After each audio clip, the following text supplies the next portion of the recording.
Hey guys, it's Jane. Happy International Leaf Day. I'm here today to do my April wrap up.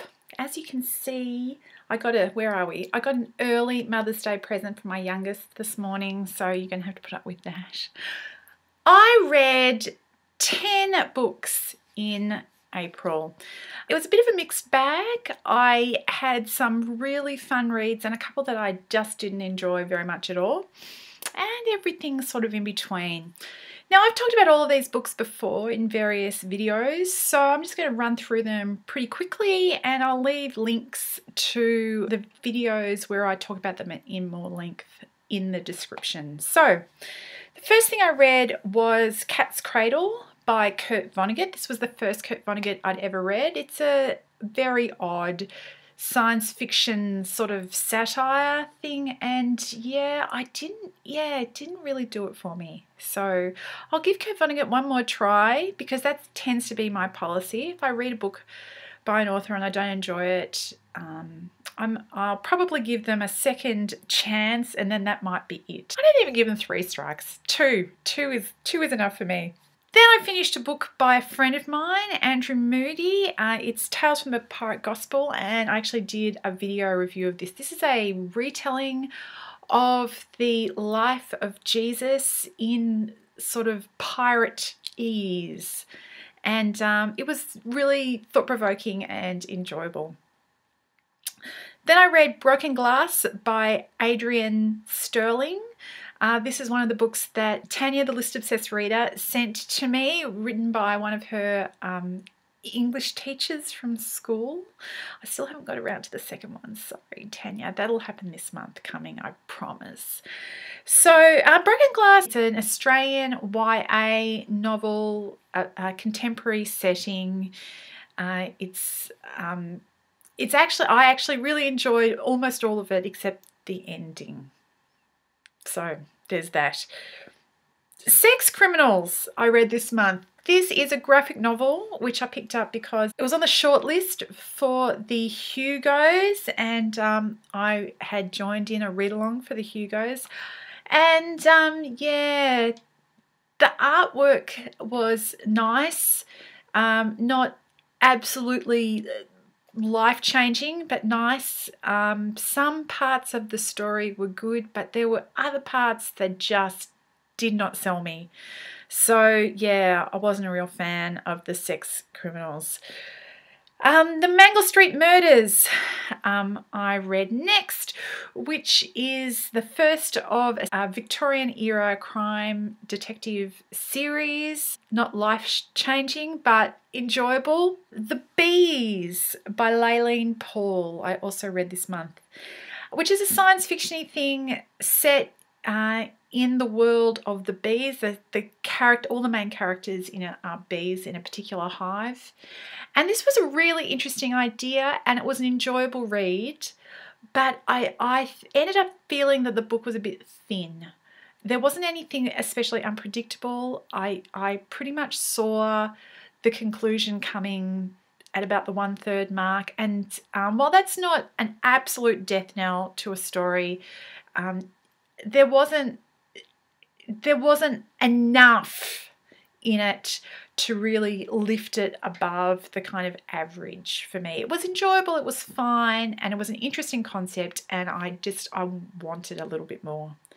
But that's that. So that covers 6 of the books I read this month. The other 4 are the 4 that I really enjoyed. 2 of these were rereads. Anathem I reread this month by Neal Stephenson, and I did a review of that. I love that book, and every time I read it, it gets better. And The Name of the Wind by Patrick Rothfuss, which is the first of the Kingkiller Chronicles, and it actually had a pretty slow start, but it really got me in, and I am planning on reading the second Kingkiller book soon, rereading that soon. The other 2 that I really enjoyed this month were first time reads for me. They're both the first in a series, and I'm planning on continuing both series. I actually got the second book of one of the series from the library this morning, and that is the Kate Daniels stories by Ilona Andrews. I read the first one last month, which is called Magic Bites, and I've got the second one from the library this morning, which is called Magic Burns. It's a really fun urban fantasy in a sort of contemporary-ish setting. And the other one that I read this month that I really enjoyed was The Steerswoman by Rosemary Kirstein. I didn't actually talk a huge amount about it in my wrap-ups, but so what I'm going to do is I'm going to link to a review that Catherine from the Paranoid Android, Catherine from the Android's Conundrum did, because she does a really good review of the first book, and I'll link that for you.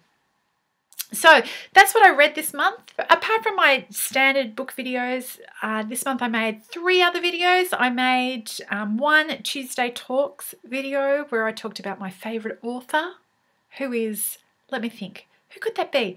Who could that be? Now, I seem to think they have a new book coming out in a couple of weeks. Who could this be? Oh yeah, that's right, Neal Stephenson.